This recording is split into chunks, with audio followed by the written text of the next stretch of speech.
Smart meter બાબતે ડીજીવીસીએલના MD Yogesh ચૌધરીએ press conference યોજી હતી। નિર્મલનગરમાં 153 કસ્ટમર છે ત્યાં વિરોધ નોંધાયો હતો।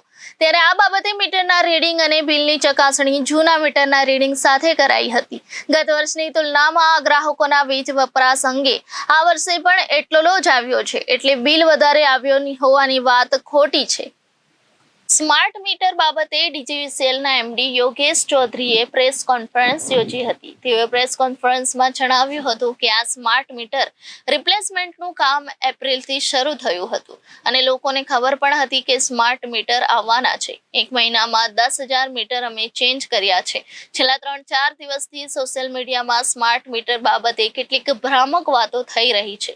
તેને લઈને લોકોને થઈ રહ્યું છે કે સ્માર્ટ મીટરમાં રિચાર્જ ઝડપથી પૂરું થઈ જાય છે।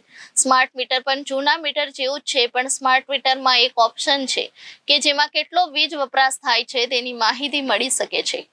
1.10 કરોડ સ્માર્ટ મીટર બિહાર, હરિયાણા, મધ્યપ્રદેશ અને ઝારખંડમાં લગાવાયા છે। સૌપ્રથમ ડીજીવીસીએલ કોલોનીમાં મીટર લગાડવામાં આવ્યા હતા। ત્યારબાદ રિચાર્જ, વીજ વપરાશ આ તમામ બાબતોનું ટેસ્ટિંગ થયું અને ટેસ્ટિંગ સફળ થયા બાદ એપ્રિલથી અમે મીટર લગાવવાનું શરૂ કર્યું હતું। સ્માર્ટ મીટર લગાવવાનું મુખ્ય કારણ એ છે કે મીટર રીડર મેન્યુઅલ રીતે કામ કરે તો કેટલીક વાર લોકોને 5 લાખ કે 9 લાખનું બિલ આવ્યું હોવાનું સામે આવ્યું છે। સ્માર્ટ મીટરથી આ હ્યુમન એરર નીકળી જાય છે। ઘણીવાર મીટર રીડરની સાંઠગાંઠ સખીને યુનિટ ઓછા દર્શાવો તો નુકસાન થાય, એટલે સ્માર્ટ મીટર તેનો ઉપાય છે। વીજ ચોરી અટકાવવા માટે પણ સ્માર્ટ મીટર ઉપયોગી છે। કયા ફીડરમાંથી વીજ ચોરી થાય છે તે બાબતે પણ માહિતી મળ્યા બાદ અમે ટીમ મોકલીને તપાસ કરાવી શકીએ છીએ। સ્માર્ટ મીટરથી રોજનું રોજ વીજળી ઉપયોગ જોઈ શકાય છે, જેથી વીજળી બચાવી પણ શકાય છે। સ્માર્ટ મીટરમાં એડવાન્સ પ્રીપેડ અમારે 2% રિબેટ આપવાનો પ્લાનિંગ છે। આ ભવિષ્યમાં થશે। આ ઉપરાંત સ્માર્ટ મીટર લાગ્યા બાદ અગાઉના બિલ લોકોએ ભરેલી ડિપોઝિટમાંથી માઇનસ કરવામાં આવે છે। જો ડિપોઝિટ કરતાં વધુ બિલ હોય તો 180 દિવસમાં હપ્તે પ્રતિદિન તે રકમ વસૂલવામાં આવે છે। મીટર લગાવ્યા બાદ 5 દિવસ અમે એપ્લિકેશન ડાઉનલોડ કરવા માટે આપવામાં આવે છે, એટલે કસ્ટમરનું બેલેન્સ -300 થાય ત્યાં સુધી અમે વીજળી કટ કરતા નથી। ત્યારબાદ અમે કસ્ટમરને ફોન કરીને આ માઇનસ બેલેન્સ ભરવા માટે કહેવામાં આવે છે। નિર્મલનગરમાં 153 કસ્ટમર છે ત્યાં વિરોધ સામે આવ્યો છે। ત્યારે આ બાબતે અમે મીટરના રીડિંગ અને બિલની ચકાસણી જૂના મીટરના રીડિંગ સાથે કરાઈ છે। ગત વર્ષની તુલનામાં ગ્રાહકોના વીજ વપરાશ આ વર્ષે પણ એટલો જ આવ્યો છે, એટલે બિલ વધારે આવ્યું હોવાની વાત તદ્દન ખોટી છે। નહીં, કામ બંધ નહીં થાય। મેં કીધું અમે સ્ટ્રેટેજી ચેન્જ કરીએ છીએ। સરકારી કનેક્શન્સના પહેલે પ્રાયોરિટીમાં લઈએ છીએ, કન્ઝ્યુમર્સના અમે કોન્ફિડન્સમાં લઈને કામ કરીએ છીએ। નહીં, પહેલાં સરકારી બિલ્ડિંગ્સ, એમ્પ્લોઈઝ તો બધી રેઝિડેન્શિયલ સેમ થઈ ગયા ને। તો ગવર્મેન્ટ છે તો ગવર્મેન્ટ મળી શકે। જે પહેલાં તો સેમ એ દરેકનું અલગ અલગ હોય। કેટેગરી આપણે બહુ ઘણી બધી છે। રેઝિડેન્શિયલમાં, રૂરલમાં અલગ છે, અર્બનમાં અલગ છે, કોમર્શિયલમાં અલગ છે। પછી એના કન્ઝમ્પશનની સ્લેબ પણ અલગ છે। 300 યુનિટ કરતાં ઓછામાં અલગ સ્લેબ હોય, 300થી ઉપર ડિફરન્ટ સ્લેબ હોય, પણ એની કેલ્ક્યુલેશન એક્ઝેક્ટલી સેમ છે।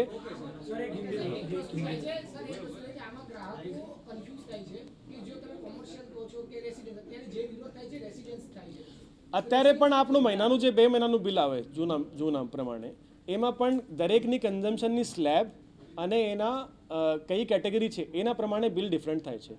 100 યુનિટ મેં રેઝિડેન્શિયલ રૂરલમાં કન્ઝ્યુમ કરી અને 100 યુનિટ મેં ઇન્ડસ્ટ્રીયલ કનેક્શનમાં કન્ઝ્યુમ કરી, એ બંનેનું બિલમાં ડિફરન્ટ આવે છે।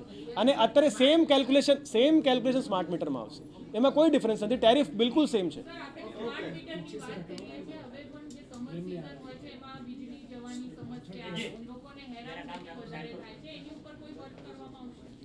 એ અમે જે મીટર પાવર રિલાયબિલિટીની વાત છે એમાં ખાસ કરીને 2 અમે કામ કરીએ છીએ। પહેલાં તો સૌથી મોટું છે, અમે ઘણા બધા કેપિટલ એક્સપેન્ડિચર કરીને અર્બન એરિયામાં મેજોરિટી અંડરગ્રાઉન્ડ નેટવર્કમાં જઈ રહ્યા છે। જે તમે પણ જોશો, સુરત સિટીના વિસ્તારમાં તમે જુઓ, જે મેજર આઉટગ્રોથના સારા એરિયા છે, પીપલોદ, વેસુ, અડાજન, પાલ, આ બધામાં તમને ઇલેક્ટ્રિસિટીના થાંભલા ડીજીવીસીએલના પણ હવે નહીં દેખાય। તો જે રીતે ટોરેન્ટના અંડરગ્રાઉન્ડ પાસમાં થઈ ગયા હતા, એવા અમે પણ ઘણા બધા એરિયામાં કરી દીધા છે। અને જેટલા પણ એરિયા બાકી રહ્યા છે એમાં પણ અમે અંડરગ્રાઉન્ડ મોડમાં શિફ્ટ કરીએ છીએ। અમે બીજો એ પણ પ્રયત્ન કરીએ છીએ કે દરેક કનેક્શનની મેજર જે લોડ સેન્ટર્સ હોય એને બે જગ્યાથી કનેક્ટિવિટી મળે. તો એક જગ્યા લાઇન કપાઈ જાય કે કોઈ ફોલ્ટમાં આવે તો પણ બીજા સબસ્ટેશનથી બીજી લાઇનથી પણ એને પાવર મળી શકે. એના પણ અમે ખાસા પ્રયત્ન કર્યા છે. ઓવર ધ યર્સ અમે એ પણ જોયું છે કે રિલાયબિલિટી ધીરે ધીરે ઇન્ક્રીઝ થઈ છે, પણ એની સાથે સાથે અમારા ગ્રાહકોની ઉમ્મીદો પણ ઇન્ક્રીઝ થઈ છે.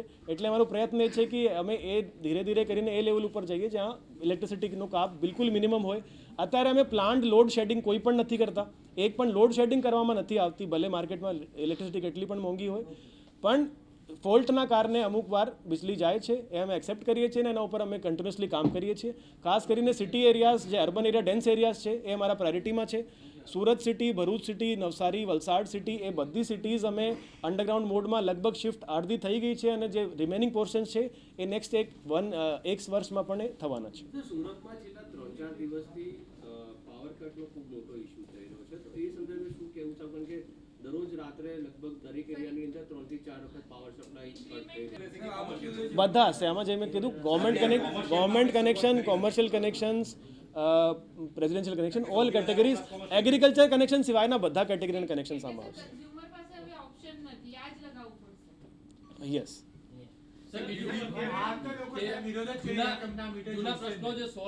પણ એનો કોઈક આધાર હોવો જોઈએ વિરોધ કરવાનો. આપણે સિર્ફ એ નહીં કહેતા કે મારે વિરોધ છે. વિરોધનો જે પણ આધાર હોય. देखिए, मैं एक बात बताना चाहता हूँ. आपने તમે બધા ઓવર ધેર જોયા હશે, પહેલાં જૂના મેકેનિકલ મીટર આવતા હતા, એમાં ચકરી ઘૂમતી હતી, એમાં પણ ઘણા બધા ઇશ્યુઝ આવતા. પછી આજથી 10-15 વર્ષ પહેલાં સ્ટેટિક મીટરમાં કન્વર્ટ થયા. ત્યારે પણ કોઈને ચોઈસ તો નહીં હતી. ટેકનોલોજી જ્યારે ઇમ્પ્રૂવ થાય, જ્યારે ટેકનોલોજી બેટર થાય, કન્ઝ્યુમરના બેનિફિટ માટે થાય, કંપનીના બેનિફિટ, બધાના બેનિફિટ. અમે પણ સરકારી કંપની છીએ, મારે પ્રોફિટ કોઈ ઘર તો લઈને નહીં જવાનું. જેટલું પણ અમારું પ્રોફિટ આવે એ કન્ઝ્યુમરને પાસ ઓન થાય છે. અગર અમારું પ્રોફિટ વધી જાય, ચોરી ઘટી જાય, તો કન્ઝ્યુમરનો ઇલેક્ટ્રિસિટી બિલ ઓછું થશે. મારે કોઈ પ્રોફિટ વધારીને સરકાર તો મારી પાસે ડિવિડન્ડ માંગતી નથી. સર, આજે સવાલ, આજે પ્રશ્નો આવી રહ્યા છે, એ સોલ્વ નહીં થાય ત્યાં સુધી નવા મીટરો લગાવવામાં આવશે કે નહીં? એ સ્થગિત કરાશે? સ્થગિત અમે નહીં કરીએ છીએ. અમે પહેલાં સરકારી કનેક્શન લઈએ છીએ. અમે સ્થગિત નહીં કરીએ. સરકાર અમે પ્રાયોરિટીમાં અત્યારે સરકારી કનેક્શન લઈએ છીએ. પ્રાઇવેટ બંધ આવી શકે છે. મતલબ આજે હું કમિટ નથી.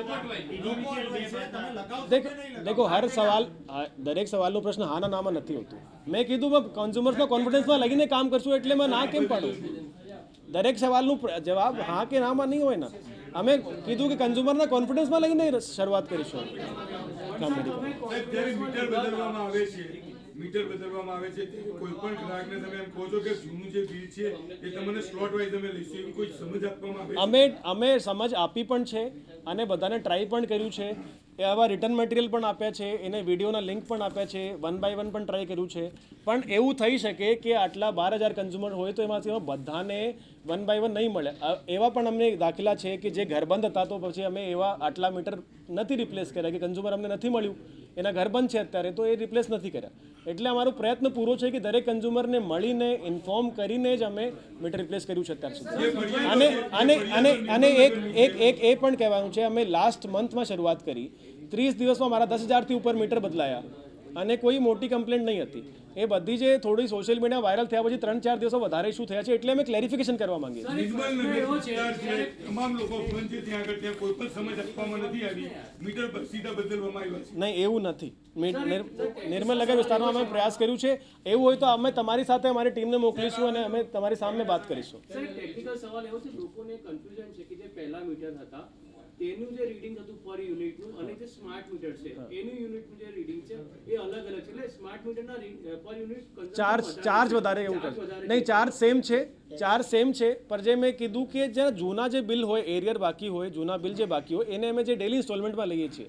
તો માની લો કોઈના અત્યારે આજે 3 યુનિટ યુઝ કરી અને એના 3 યુનિટના 20 રૂપિયા બને છે અને એનો જૂનો બિલનો જે ઇન્સ્ટોલમેન્ટ છે એ પણ 10 રૂપિયા આવ્યું, તો એના 30 રૂપિયા ડેલીના કપાયા. તો એની કેલ્ક્યુલેશન પ્રમાણે 3 યુનિટના 30 રૂપિયા કપાઈ ગયા. તો એને એવું લાગે કે 10 રૂપિયા પર યુનિટના લઈ લીધા. પણ એમાં એ બાયફર્કેશન છે કે 20 રૂપિયા અત્યારના, 10 રૂપિયા એરિયરના. થોડા દિવસમાં એરિયર નીકળી જશે, પછી બધાનું ફિક્સ જ રહેવાનું છે. અચ્છા, આમાં એ પણ અમે બતાવવા માંગીએ છીએ કે જે સોસાયટીમાં અમે કરીએ ત્યાં પણ અમારી જે ટીમ છે એની કેનોપી અને સ્ટોલ લગાવીને ત્યાં એટલીસ્ટ 2, 3, 4 દિવસ રહે છે. કાલે એનું મીટર રિપ્લેસ થયું છે તો આજે એના નેક્સ્ટ દિવસે 2-3 દિવસ સુધી ત્યાં અમારી પરમાનન્ટ સ્ટોલ રહે છે, અમારા માણસ પણ રહે છે, તો ત્યાં સોસાયટીમાં પણ મળી શકે છે. અને પછી અમારો કોલ એનો નંબર છે, સબ ડિવિઝન છે, બાજુમાં ઓફિસ છે, એમાં પણ જઈને તો ઓલવેઝ અવેલેબિલિટી છે જ. પણ કન્ઝ્યુમરના ડોર સ્ટેપ ઉપર જે સોસાયટીમાં અમે રિપ્લેસ કરીએ આ સોસાયટીમાં 3-4 દિવસ સુધી અમારી ટીમ સ્ટોલ લગાવીને ત્યાં બેસી રહે છે. એના પણ પુરાવા અમે ફોટા સાથે પણ તમને આપી શકું છું કે અમારી ટીમ આ સોસાયટીમાં ક્યારથી ક્યાં સુધી બેસી હતી, કોણ ત્યાં બેઠા હતા, ક્યાં સ્ટોલ લાગેલી હતી, એના ફોટો પુરાવા પણ અમારી પાસે. એનું અમે નમસ્કાર બધાને, નમસ્કાર. સૌથી પહેલાં તો બધા મીડિયાના મિત્રોનો ખૂબ ખૂબ ધન્યવાદ કે તમે ટૂંકા ગાળામાં અમારા ઇન્વાઇટ કરવાથી આજે આવ્યા. સ્માર્ટ મીટર રિપ્લેસમેન્ટનું કામ DGVCLમાં એપ્રિલના મહિનામાં સ્ટાર્ટ થયું. એના માટે અગાઉ પણ અમે ઇન્ફોર્મેશન, એડવર્ટાઇઝમેન્ટ વગેરેનું કામ શરૂ કરી દીધું હતું. છેલ્લા 2-3 મહિનાથી લગભગ મેજોરિટી પબ્લિકને આ વિસ્તારમાં ખબર પણ હતી કે ટૂંક સમયમાં સ્માર્ટ મીટરથી રિપ્લેસમેન્ટ આવવાના છે. એપ્રિલના મહિનામાં અમે સ્ટાર્ટ કર્યું. લગભગ 1 મહિના બધું સ્મૂથલી ચાલતું હતું. અરાઉન્ડ 10,000 મીટર, 10,000 મીટર જેટલા અમે રિપ્લેસ પણ કર્યા 1 મહિનામાં. પણ છેલ્લા 3-4 દિવસથી ખાસ કરીને આ સોમવારના પછી થોડા સોશિયલ મીડિયામાં વિડીયોઝ વાયરલ થયા છે, થોડા અમારા પ્રમાણે મિસકમ્યુનિકેશન થોડા થયા છે, જેના કારણે પબ્લિકને થોડું કન્ફ્યુઝન છે. ખાસ કરીને ઘણા બધા લોકોને એવું ડાઉટ છે કે સ્માર્ટ મીટર આવવા પછી મીટર બહુ ફાસ્ટ ચાલે છે, રિચાર્જ બહુ જલ્દી પતી જાય છે. તો એમાં જેટલા પણ કન્ફ્યુઝન્સ છે, ભ્રાંતિઓ છે, અને અમારે તરફથી અમે ક્લેરિફિકેશન પ્રોએક્ટિવલી આપી શકીએ એટલા માટે આજે અમે બધાને ઇન્વાઇટ કર્યા છે. શાંતિથી અમે પહેલાં થોડી માહિતી તમારા સાથે શેર કરી દઈએ. અત્યાર સુધી અમે કેટલું કામ થયું છે, કયા પ્રકારે અમે બિલિંગ કરીએ છીએ, કયા પ્રકારે લોકો રિચાર્જ કરાવી શકે છે અને કયા પ્રકારેના ડિડક્શન થાય છે, એ બધી માહિતી અમે શેર કરીશું. એના પછી આપણા જેટલા બધા પ્રશ્નો હોય એ પણ આપણે 1 by 1 લઈશું કે કોઈ પણ ક્લેરિફિકેશન આપણને જોઈએ તો આજે મળી જાય. અને આના પછી પણ કોઈ ફિલ્ડમાં કન્ફ્યુઝન કે એવું કોઈ પણ ડાઉટ આવે તો અમારી ટીમ સતત તૈયાર છે. કોઈ પણ ડાઉટ આવશે, કોઈ પણ ક્લેરિફિકેશન જોશે, કોઈ પણ મિસકમ્યુનિકેશન થાય એ બધું અમે તમે સમયસર અપાવી શકીએ એના માટે અમે પ્રયત્નશીલ છીએ. તો સૌથી પહેલાં તો મારે કહેવાનું છે કે સ્માર્ટ મીટર રિપ્લેસમેન્ટનું જે કામ છે, સ્માર્ટ મીટરનું બેસિક મતલબ એ છે કે જે જૂનું ઇલેક્ટ્રિકલ મીટર હતું, સ્ટેટિક મીટર જેને કહેતા હતા, એ સ્માર્ટ મીટર પણ ઇલેક્ટ્રિકલ પોઈન્ટ ઓફ વ્યૂથી જોઈએ તો સેમ સ્ટેટિક મીટર જ છે. ખાલી એના ઉપર એક એડિશનલ કમ્યુનિકેશનનો મોડ્યુલ હોય જેના કારણે કન્ઝ્યુમરને પણ માહિતી મળે અને અમને કંપનીને પણ માહિતી મળે કે ડેલી બેસિસ ઉપર દરેક કન્ઝ્યુમરનો કેટલું વપરાશ થઈ રહ્યું છે. તો એથી અમે જેટલી પણ સિસ્ટમમાં યુનિટ એન્ટર થઈ છે અને જેટલી દરેક મીટરમાં યુઝ થઈ છે એ બધી એન્ડ ટુ એન્ડ અમે વેરીફાઈ કરી શકીએ અને ક્યાં લીકેજીસ થયા છે, ક્યાં કેટલું કન્ઝમ્પશન થયું છે એના આધારે બિલ પણ બનાવી શકીએ. સ્માર્ટ મીટરનું કામ સેન્ટ્રલ ગવર્મેન્ટ RDSS સ્કીમમાં શરૂ કરાવ્યું હતું. આ સિવાય પણ અમુક સ્ટેટ RDSS સ્કીમ આવ્યા પહેલાં પણ કામ શરૂ કરી દીધા હતા. અને અત્યાર સુધીમાં કન્ટ્રીમાં 1,10,00,000 સ્માર્ટ મીટર પ્રીપેડ મોડમાં ઓલરેડી રિપ્લેસ થઈ ગયા છે. આમાં ખાસ કરીને સ્ટેટ્સ લાઇક ઉત્તર પ્રદેશ, બિહાર, હરિયાણા, આસામ, મધ્યપ્રદેશ, ઝારખંડ, આમાં ઘણા બધા સ્માર્ટ મીટર રિપ્લેસ થયા છે. મારી પાસે પ્રાપ્ત માહિતી મુજબ આસામમાં 16 લાખ મીટર, બિહારમાં 18 લાખ મીટર, યુપીમાં 12 લાખ મીટર, હરિયાણામાં 9 લાખ, ઇન્દોર ડિસ્કોમ જે મધ્યપ્રદેશની છે એમાં 2 લાખ અને ઝારખંડમાં 2.5 લાખ એટલા મીટર સ્માર્ટ મોડમાં ઓલરેડી રિપ્લેસ થઈ ગયા છે. અને ટોટલ કન્ટ્રીમાં મળીને લગભગ 1,10,00,000 મીટર રિપ્લેસ થયા છે. ગુજરાત આ કામ ગયા વર્ષે એના પ્રોસેસ બધા કર્યા. લાસ્ટ યર અમે મીટર રિપ્લેસમેન્ટ કરવાના વર્ક ઓર્ડર આપ્યા. પછી એના IT બેકએન્ડના ડેવલપમેન્ટ થતા હતા.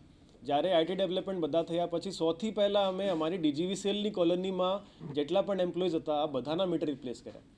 એ જે આપણે પ્રિમાઇસમાં બેઠા છીએ એની પાસે જ કોલોની છે. આપણી મીટિંગ પછી, કોન્ફરન્સ પછી તમે જોઈ પણ શકો છો કે જેટલા પણ અમારા એમ્પ્લોઈઝ છે આ બધાના કોલોનીમાં સૌથી પહેલાં અમે મીટર રિપ્લેસ કર્યા. 2-3 મહિના સુધી એના બધા અમે ડેટા વેરીફાઈ કરાવ્યા કે કોઈ જગ્યા મીટર ફાસ્ટ તો નહીં ચાલે છે, કોઈ કન્ફ્યુઝન જે પબ્લિકમાં આવી શકે એવા તો નહીં થાય છે. એના પણ પ્રીપેડ મોડમાં અમારા એમ્પ્લોઈઝ પે કરવા લાગ્યા છે. એના કોઈ ઇશ્યુઝ તો નહીં આવે છે. જ્યારે બેલેન્સ નેગેટિવ થાય તો ડિસ્કનેક્શન થાય છે, જ્યારે રિચાર્જ થાય તો રિકનેક્શન થાય છે. એ બધા અમે પહેલાં શરૂઆત અમારા એમ્પ્લોઈઝથી કરી. બીજું, પબ્લિક એ બધા વેરીફાઈ કર્યા, IT સિસ્ટમ ડેવલપ થઈ ગયા પછી અમે પબ્લિકમાં એપ્રિલ મંથમાં સ્ટાર્ટ કરી. શરૂઆતી ફેઝમાં જ્યારે રિપ્લેસમેન્ટ કર્યા તો સારી રીતે રિપ્લેસમેન્ટ થયા. બધા કન્ઝ્યુમર્સને અમે સોસાયટી થ્રુ અને એના પેમ્ફલેટ અને પેપર ડિસ્ટ્રીબ્યુટ કરીને પણ ટ્રાય કરીએ છીએ. એના માટે અમે YouTube પર વિડીયોઝ પણ બનાવીએ છીએ અને લિંક એની સાથે શેર કરીએ છીએ. આજે પણ અમે બધાની સાથે એક બુકલેટ અને પેમ્ફલેટ શેર કરવાના છે જેમાં વિડીયોઝ પણ રિપોર્ટર અરવિંદ રાઠોડ, જનાદેશ ન્યૂઝ, સુરત.